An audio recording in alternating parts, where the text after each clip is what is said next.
India में multiple banks हैं, multiple NBFCs हैं जो कि पूरी तरीके से व्यक्ति को आसानी से आज की डेट में लोन दे देती हैं। अगर किसी व्यक्ति का सिबिल स्कोर भी थोड़ा खराब है ना, उससे हाईएस्ट इंटरेस्ट रेट लेकर के उसको लोन वगैरह इशू कर दिया जाता है।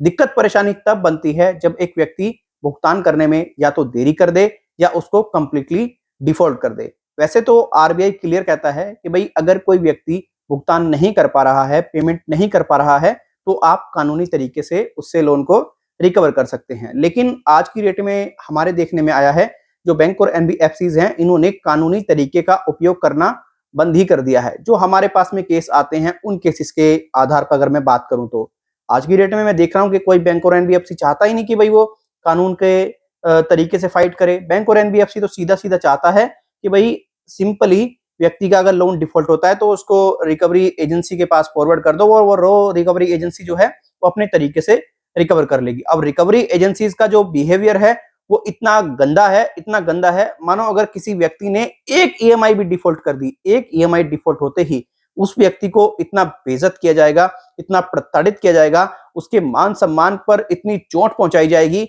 उसने कभी फ्यूचर में सोचा ही नहीं होगा।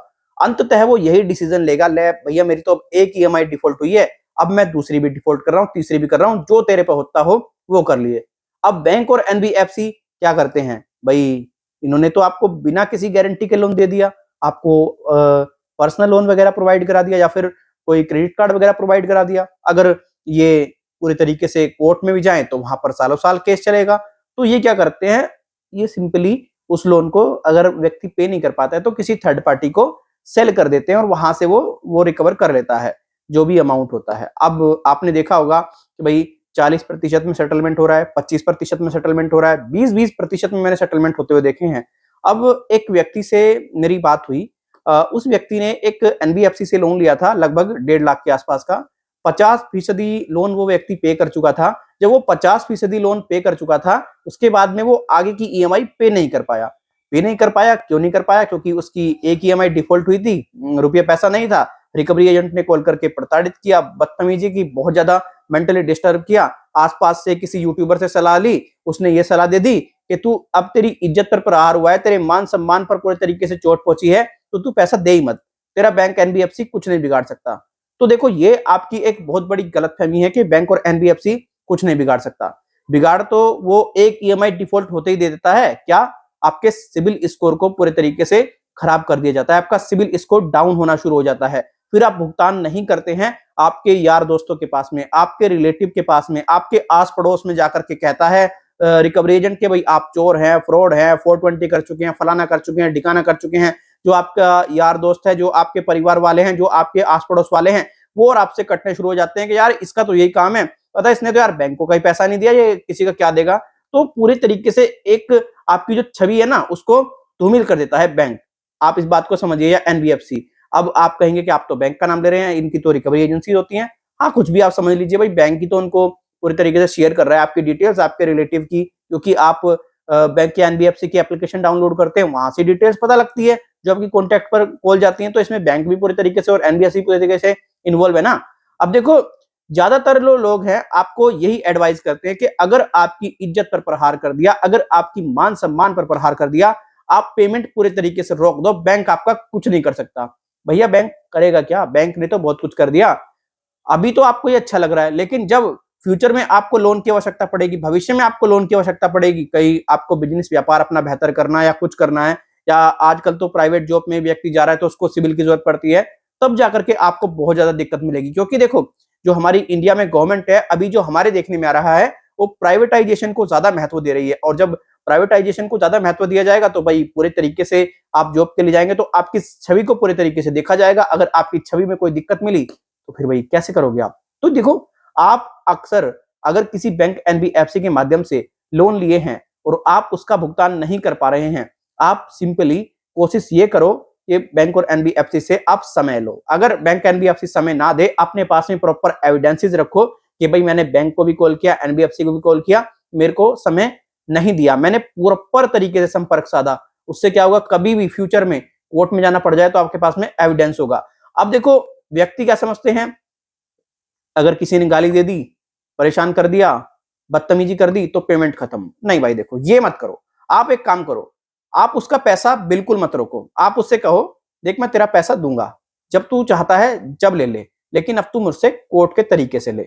या तो तू मुझ पर केस कर दे या मैं मानहानि का सीधा केस ठोक रहा हूँ।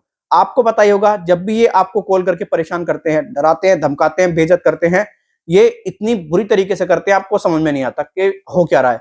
आस-पड़ोस वालों में इतना बेइज्जत कर देते हैं आप नहीं समझ पाते। इसीलिए कभी भी आपके आस-पड़ोस में कोई कॉल जाती है, आपके रिलेटिव में कोई कॉल जाती है, उनसे आप ये ज़रूर कह के रखें कि भई आप पूरे तरीके से एक काम करो, जो कॉल वगैरह आए उसको रिकॉर्ड करके हमारे पास ज़रूर भेज देना। ठीक है?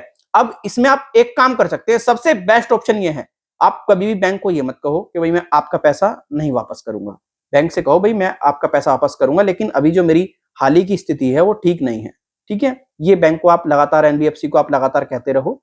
फिर जब आप थोड़े से बेटर हो जाएँ, स्वस्थ हो जाएँ, आपके पास में प्रॉपर एविडेंस हो, आप एक अच्छा-सा एडवोकेट करें और एडवोकेट को करके सीधा-सीधा उससे पहले तो सलाह ले लें कि भई देखो ये बात है, और वो एडवोकेट बैंक को नोटिस वगैरह भेजे कि देखिए ये इश्यूज़ आपने हमारे साथ में क्रिएट किया है। जो हमारे क्लाइंट है उसके साथ में एडवोकेट लिखेगा, और आप या तो पूरे तरीके से उसे कंपनसेशन दें, अन्यथा हमें मजबूरन कोर्ट के थ्रू कंपनसेशन लेना होगा। फिर सिंपली आप कंज्यूमर फोरम में चले जाएँ और कंज्यूमर फोरम में जाकर के इनके जो पूरे तरीके से कारनामे हैं, वहाँ पर जाकर के दिखा दें। आपको पूरे तरीके से राहत भी मिलेगी, आपको कंपनसेशन भी मिलेगा और बैंक और एनबीएफसी की हालत खस्ता हो जाएगी। देखो इसमें आपका कितना फ़ायदा हुआ, आपका सिबिल भी खराब नहीं हुआ, आपको कोई दिक्कत जो थी वो भी रिज़ॉल्व हो गई। आप पूरे तरीके से अपने यार-प्यारों को बता सकते हैं, भाई देख इस बैंक ने, एनबीएफसी ने मेरे साथ में गलत किया था, मैंने इसके खिलाफ कंज्यूमर फोरम में केस किया और मुझे ये रिजल्ट मिला।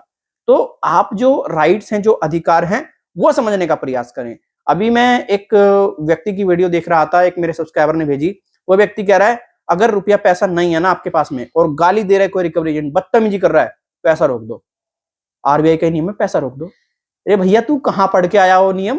तूने कौन सी किताब में पढ़ लिया? तूने कौन से आर्टिकल में पढ़ लिया कि आरबीआई का ये नियम है कि अगर किसी ने गाली दे दी तो पैसा रोक दो? अरे भैया देश में कोई कानून व्यवस्था भी है, पुलिस प्रशासन है या नहीं है? देखो ये तो सच्चाई है, आपको समझनी पड़ेगी। आपको कोई बैंक और एनबीएफसी का रिकवरी एजेंट गाली दे देता है, परेशान करता है, हरास करता है। आरबीआई का कोई ऐसा नियम नहीं है कस्टमर के हित में कि भाई कस्टमर को अगर ऐसा कर दिया जाए तो उसका लोन माफ कर दिया जाए या उसे कोई सहूलियत दी जाए। आरबीआई सीधा-सीधा कहेगा भैया पुलिस के पास चले जाओ। सिर्फ आरबीआई क्या कर सकता है, अगर कोई बैंक वगैरह नियम को फॉलो नहीं कर रहा है, उसके लाइसेंस को रिजेक्ट कर सकता है, बस इतना ही कर सकता है, या फिर उसके ऊपर कोई हैवी पेनल्टी लगा सकता है। यही तो करता है आरबीआई। लेकिन कस्टमर के हित में कोई भी ऐसा मुझे नहीं लगता कि आरबीआई ऐसा कि भाई उस बैंक को पूरे तरीके से राहत देनी पड़ेगी या उस बैंक को पूरे तरीके से कस्टमर का अगर इज्जत पे प्रहार हुआ है, हेल्प करनी पड़ेगी, ऐसा कुछ नहीं है। ये आपको स्वयं लेना पड़ेगा और कोर्ट से लेना पड़ेगा। अगर आप इस उम्मीद में बैठे हैं कि अब तो चुनाव आए हुए हैं और बहुत जल्द चुनाव की डेट आ जाएंगी, सरकार क्या पता हमारा लोन माफ कर दे, तो कोई लोन वोन आपका माफ नहीं होगा। और आप अगर इस गलतफहमी में है कि आपको ईएमआई भरने की जरूरत नहीं है, आपकी ईएमआई माफ हो जाएगी, अगर आपको किसी ने गाली दे दी तो ये पूरे तरीके से गलत है। सिर्फ आप एक सिद्धांत अपनाइएगा, अगर आपके ऊपर किसी ने गलत व्यवहार किया, आपके साथ में बदतमीजी की, आपको प्रताड़ित किया, आपके मान सम्मान को चोट पहुंचाई, तो उस मान सम्मान के लिए लड़ना सीखिए। आप उसको पूरे तरीके से कोर्ट तक लेकर के चले जाइए। आपकी छवि भी बरकरार रहेगी और बैंक और एनबीएफसी पूरे तरीके से ये जो गलत तरीका अपनाते हैं, इस गलत तरीके को अपनाना छोड़ देंगे। क्योंकि अगर उन्होंने एक व्यक्ति को कंपनसेशन दिया तो फिर वो दूसरे को भी देंगे, दूसरे को भी देंगे तो तीसरे को भी देंगे। इस तरीके से बैंक की जो हालत है वो खस्ता होती चली जाएगी। इस तरीके से ही हरासमेंट रुक सकता है, इसी तरीके से ही रिकवरी जो है वो बंद हो सकती है। हालांकि देखो मुझसे बड़े-बड़े यूट्यूबर हैं जो कि इन्फॉर्मेशन देते हैं, आपको अवेयर करते हैं, जागरूक करते हैं, उनके पास में कुछ ज्यादा बेहतर इन्फॉर्मेशन होगी। लेकिन जो मेरे थॉट्स हैं, जो मेरी थिंकिंग है वो यही है कि देखो भैया क्यों अपने आप को डिफॉल्टर होने देना।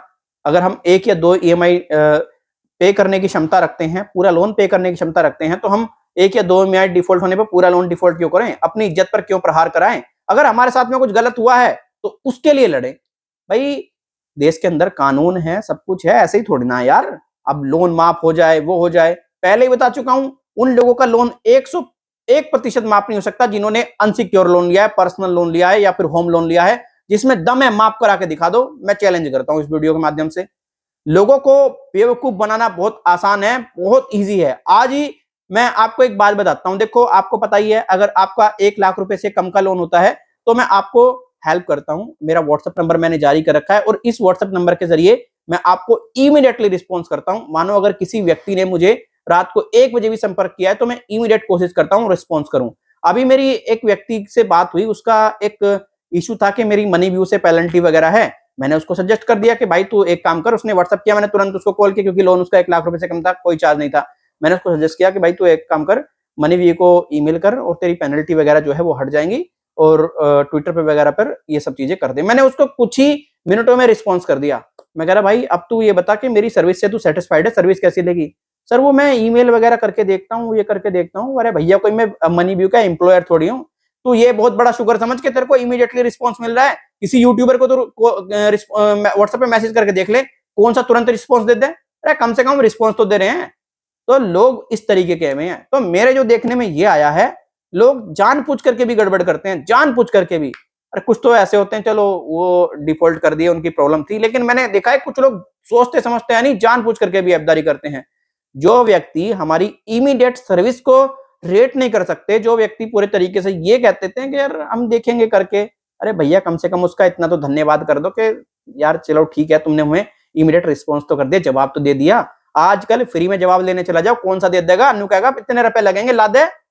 और उसे रुपए दे के आएंगे, मैं सही बता रहा हूँ, उसे रुपए भी दे के आएंगे। भाई हमारी लो सर हेल्प कर दी, और वो 2 दिन बाद रिप्लाई कर रहा हूँ सर बहुत अच्छा। तो ये है यार फ्री की, वो है ना, किसी को ज्यादातर रास नहीं आती है।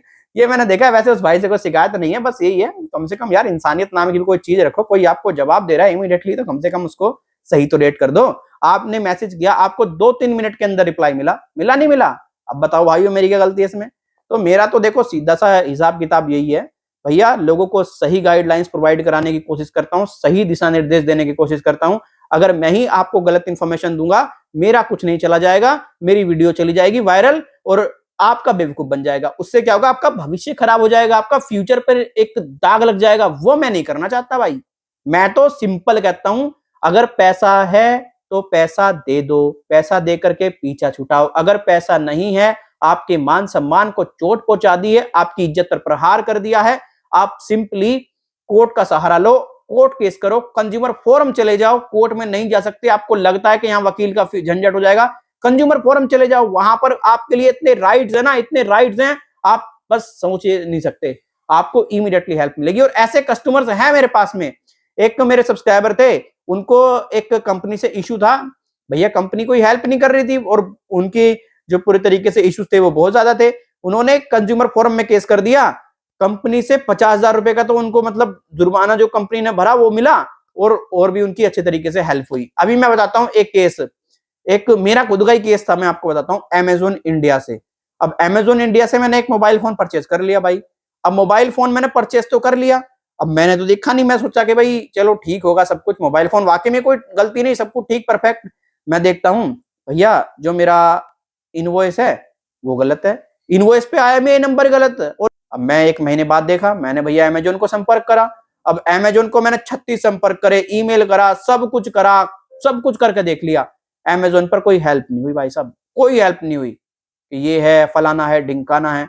अंततः मैं कंज्यूमर फोरम का सहारा लिया, कंज्यूमर फोरम में मैंने कॉल किया और वहां से जाकर के जब मुझे वो सही बिल मिला। तो कुल मिलाकर के बात यह है, जब तक इन कंपनियों को सही तरीके से आप नहीं लोगे ना, आपकी छवि को ऐसे ही धूमिल करते रहेंगे, आपके मान सम्मान को ऐसे चोट पहुंचाते रहेंगे। और जो व्यक्ति आपको कह रहा है कि पैसा रोक लो, कुछ करने की जरूरत नहीं है, कुछ ही मत करो, मैं तो ये समझ रहा हूं कि आपको मिसगाइड कर रहा है, मैनिपुलेट कर रहा है, इससे ज्यादा कुछ नहीं कर रहा है। हालांकि आप में से काफी ऐसे व्यक्ति होंगे जिनको मेरी बातें कुछ कड़वी लगी होंगी, अगर उनको कुछ मेरी बातों से कोई हार्म पहुंचा या नुकसान पहुंचा है तो भैया क्षमा चाहूंगा। लेकिन मेरा तो भैया यही है, साफ कहता हूं, क्लियर कहता हूं। अब भैया मुझे आप इजाजत दें, मैं फिर मिलूंगा किसी और वीडियो में। और जरूर बताएं कि कौन व्यक्ति आपको गलत सलाह दे रहा है कि लोन माफ हो जाएगा, आरबीआई की ये गाइडलाइन है। भाई कमाल की बात है यार, अब भी हंसी आती है मुझे। कहते हैं कि आरबीआई की ये गाइडलाइन है, आप पैसा मत दो अगर कोई गाली वाली दे दे। अरे भैया पुलिस प्रशासन है, आरबीआई कुछ नहीं है इसमें फिर। तो चलिए अपना ख्याल रखें, अपनों का ख्याल रखें, बाय बाय, टेक केयर, जय हिंद, वंदे मातरम। बाकी आपको अगर मुझसे हेल्प चाहिए, अगर आपका कोई जेन्युइन इशू है तो आप व्हाट्सअप कर सकते हैं, ये मेरा व्हाट्सअप नंबर है। 1 लाख रुपए से कम का लोन है, कोई चार्ज पे नहीं करना है। 1 लाख रुपए से ऊपर का लोन है भैया, फी लगती है, ध्यान रखना मैसेज करने से पहले। तो चलिए फिर मिलेंगे किसी और वीडियो में, बट ध्यान रखें व्हाट्सअप भी करें।